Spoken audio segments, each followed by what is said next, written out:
A grue gavagai counted to 10. I'm Joshua Hartshorn from Boston College.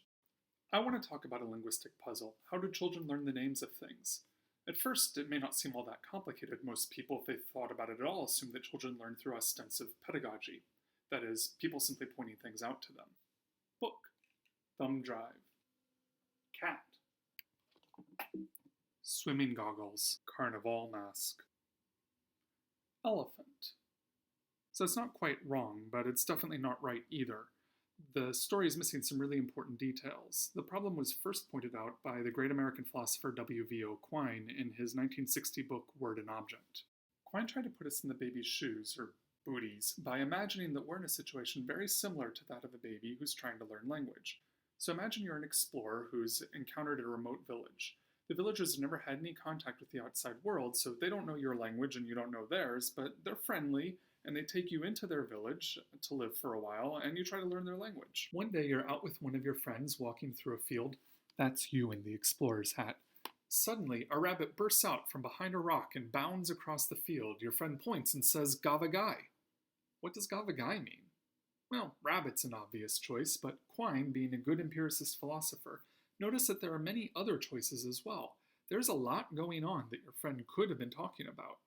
Gavagai could mean rabbit, sure, but it could also mean rodent or mammal or Oscar the Village Rabbit, if in fact that was Oscar the Village Rabbit. Your friend could be talking about the floppy ears, the fuzzy tail, or the hopping.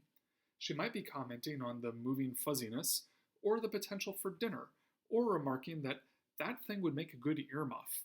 She might even be talking about undetached rabbit parts.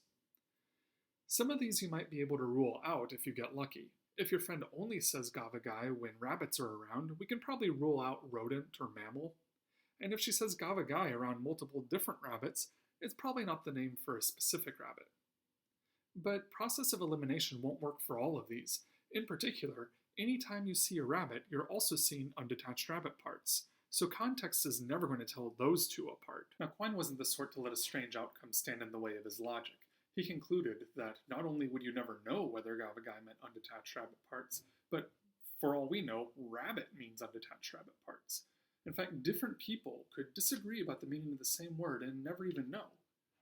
Now, as far as I can tell, Quine's the only person who is comfortable with that particular conclusion. Everyone I've met takes Quine to have proved that children must be bringing something more to bear in language learning than raw empiricism. So Quine isn't the only philosopher to think about funny definitions. In fact, a few years before Quine introduced the gavagai problem, Nelson Goodman published a book in which he introduced the word grue, G-R-U-E. Something is grue if it has been observed and is green before the year Y, or it hasn't been observed before the year Y and is blue. This is complicated, so let's work through an example. And for our example, just to make it a little bit easier, let's say the year Y is the year 3000. So what would it mean if, say, gavagais were grue? It would mean that every gavagai that's encountered before the year 3000 is green, and any gavagai that hasn't been encountered by the year 3000 is blue. So how would we prove that gavagais are not grue? Well, we would either need to find a gavagai now that is blue, or we need to find a gavagai after the year 3000 that is green. So here's the crazy thing. There are a lot of things that might be grue. Shamrocks might be grue, Granny Smith apples might be grue, Kermit the Frog might be grue. Think through it, you have no evidence that they aren't. Goodman also came up with one more word, bleen, which is the opposite of grue. Things are bleen if they've been observed before the year Y and are blue, or have not been observed before the year Y and are green. But you don't have to stop there, you could come up with a billion words along these lines. Goodman thought up grue and bleen in order to make a point about logic, but they raise questions about language learning too. How does a baby know that the word green doesn't actually mean grue? We as adults can just talk about it. So, if after the year 3000 I were to see something that was green, would it be blue? No.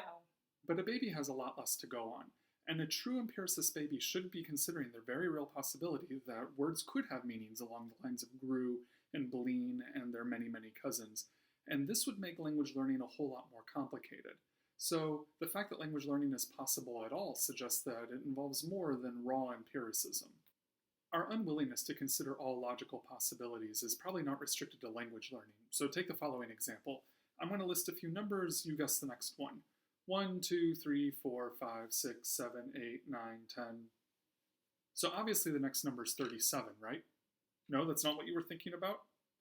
I mean, it's certainly possible it could have been 37. 37 in some sense is as likely as any other number, but in other sense it's clearly not, right? We have this strong intuition that there should be some reason that we get the next number that we get, not some other number. This assumption of sensibility and coherence suffuses all of science. The great Scottish philosopher David Hume pointed out that science itself depends on the assumption that the future will conform to the past. That is, to even engage in science, we have to assume that the laws of nature don't just change willy-nilly. But the only real evidence we have for this assumption that the universe is predictable is that so far it has been.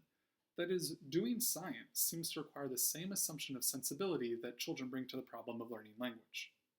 Okay, well, now you know what happens when a grue gavagai counts to 10.